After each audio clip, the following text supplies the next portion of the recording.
Let's get right to MS Now senior Capitol Hill reporter Ali Vitale, our White House reporter Jake Traylor, senior national security reporter David Rode, and Miles Taylor, former Homeland Security Chief of Staff in the first Trump administration. He's also the author of the Tell All Anonymous about his time with Trump.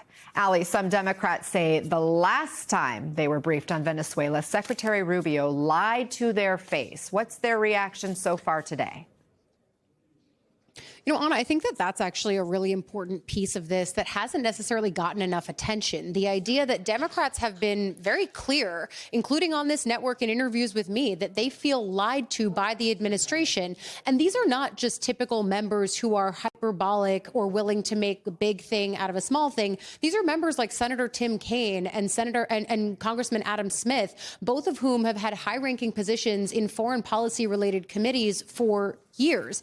Both of them have said that they feel lied to by this administration. And so as much as it's a good thing that the administration is coming in and briefing members, this is something that members have been clamoring for days since this initial action in Venezuela over the weekend. At the same time, the underpinning of it is that there's deep mistrust, especially from Democrats toward the administration.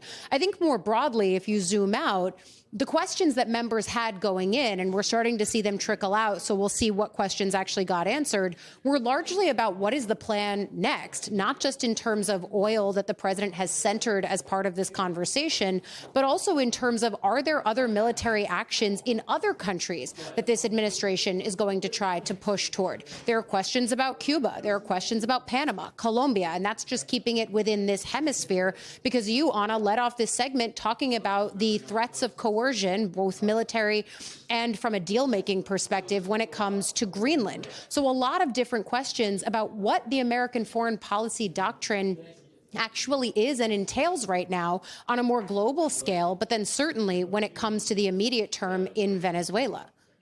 David, what can you tell us about these two additional tankers now under U.S. command? So the most important one is the Bella 1. That's the one that's been fleeing the U.S. for about 2 weeks. Russia had sent a warship to escort the ship. The Wall Street Journal first reported that it was a submarine, and it had reflagged itself as a Russian vessel. But the U.S. was able to take control of it. It was the Coast Guard without any incident. There wasn't a Russian vessel nearby. And then the second one is called the Mbella. This is another tanker. It was in the Caribbean. It had a flag of Cameroon, but it wasn't properly registered. The broader dynamic here, it's amazing, is there was a tweet from Secretary Hegseth about this saying the United States, will only allow legal exports of oil. And the key phrase here, he said, as determined by the United States. So the United States is essentially taking over Venezuela's oil resources and saying the United States has a right to decide who gets it where. In the past, Venezuela sold oil to Russia and China. So the U.S., I don't know if, theoretically could block sales to Russia and China. And that just creates a huge amount of confusion. Does that mean that another country could block the U.S. from buying oil in Asia if China has a sphere there? Or the U.S. couldn't buy oil in Europe because that's Russia's sphere? So all of this is just unprecedented and destabilizing to what's been the traditional trade system. And raising the stakes, too, when you're talking about these bigger powers getting involved and having some skin in the game when it comes to the Venezuelan oil. David, thank you. Please keep us updated as you get more information. And Jake, the president is set to meet with oil executives on Friday. He just announced this massive transfer of Venezuelan oil to the U.S. So bring us up to speed on those pieces of this story. Yeah, Anna, we did just get a bit of new information from the Energy Secretary, Chris Wright, who was speaking at a conference down in Miami, and he said a couple of notable things. One, he kind of put a timestamp on how the U.S. is thinking about seizing oil in Venezuela going forward. He said indefinitely the United States plans to be in charge of production of oil. So kind of the first time we've seen that timestamp of indefinitely there. He also said that the United States actively is in conversations right now with the Venezuelan government about the president's Truth Social post last night. We've not yet heard, though, from the Venezuelan government about that. And this, of course, is all backed up against the president's escalating words about the seizure of Greenland. We saw yesterday, despite the request from Denmark and Greenland to meet with the Secretary of State, Marco Rubio, the White House did not respond to that and put out comments saying that they have a litany of options at their disposal to seize Greenland, and also noted that military options are not off of the table. So no comment from the White House on that. We did see a group of European leaders from England, from France, from Germany, and others, including the Prime Minister of Denmark, asking that the United States respect the sovereignty of that nation, Anna. Miles, on these discussions about acquiring Greenland, reaction on the Hill has been rather mixed, from Republicans brushing it off as unserious to Congressman Jim McGovern, a Democrat, telling CNBC, quote, he has lost his damn mind. I know you've talked about President Trump raising this issue with you 8 years ago when you were in the administration. What's your reaction to this idea being revived? Yeah, Anna, this is a catastrophic idea that has been almost a decade in the making. And I will say that people in the first Trump administration thought this was a joke initially. Donald Trump started talking about Greenland with regard to Puerto Rico. He was really frustrated that so much money was being spent on hurricane recovery in Puerto Rico in 2017. And he came up with this sort of quixotic idea. He said, why don't we trade Puerto Rico, which he said was dirty and poor, for another country, a better territory in his view. And he proposed to us Greenland. Now, like I said, at first officials thought this is a ridiculous joke.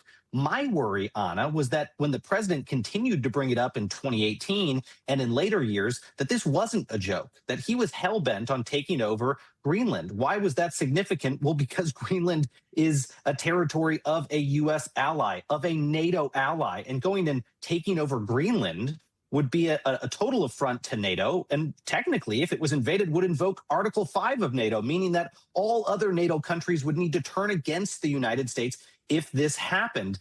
That's why it's so significant, and the administration appears to be charging forward with efforts to try to take that territory, either by military force or through some as yet to be announced deal being proposed to Greenland. But I will say this, Anna, the damage has already been done. I talked to a lot of our allies in Nordic countries, and this is what they have feared. They depend on the United States, and now they don't think they can depend on the United States anymore. They are planning for a future without us because they think we are being hostile towards them. You cannot overstate how significant this is for global security. Miles, the administration keeps talking about our hemisphere, our region.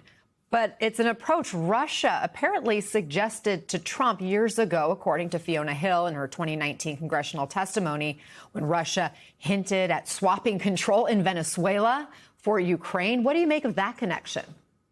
Well, look, I don't think that's far-fetched at all. I believe Fiona, and whether or not this was Donald Trump wittingly or unwittingly picking up on that idea, the fact remains that around that time period that Putin was trying to cook up a trade for Ukraine, Donald Trump started talking to us on his staff about this idea of taking over Greenland. I think that's a very important thing for people to investigate in the weeks and months and years to come. But again, the important part here is those Republican members of Congress who are brushing this off as a joke need to realize this is not a joke. It always seems like it's a joke with Donald Trump before it's not. He joked about locking up his political opponents. He joked about sending troops into U.S. cities. He joked about not conceding the 2020 election. Those were all jokes until they were not. And that's the same case here with Greenland. It's as serious as a heart attack. The president wants the territory of one of our allies, and he could upend the entire Western world order if he does that. Meantime, Jake, we know U.S. intel officials were heavily involved in that operation in Venezuela. But where is Director of National Security, or National Intelligence, I should say, Tulsi Gabbard in all of this? Yeah, I mean, Anna, that is the question, because Tulsi Gabbard has essentially been MIA, and she is, just as you said, the director of national intelligence and a strong, adamant Trump ally. Over the past few months, we've really seen her presence strongly. Normally, where Tulsi is in moments like this is often a lot of cable television, all over social media, close with the president. We see her kind of everywhere throughout the administration. Since the attack that took place over the weekend, it took 3 days for Gabbard to issue any kind of response. And notably, in those photos of the Operation Absolute Resolve, that kind of war room that was built out at Mar-a-Lago, featuring a lot of prominent U.S. officials, White House officials, we did not see Gabbard there. To kind of look behind the curtain a little bit, Gabbard, her kind of rise to closeness and proximity with President Trump came along the campaign trail a couple of years ago, whenever she really aligned with the president's international foreign policy, which was kind of this isolationist, remove self from international affairs. Gabbard has kind of staked her claim on that, been very vocal about that when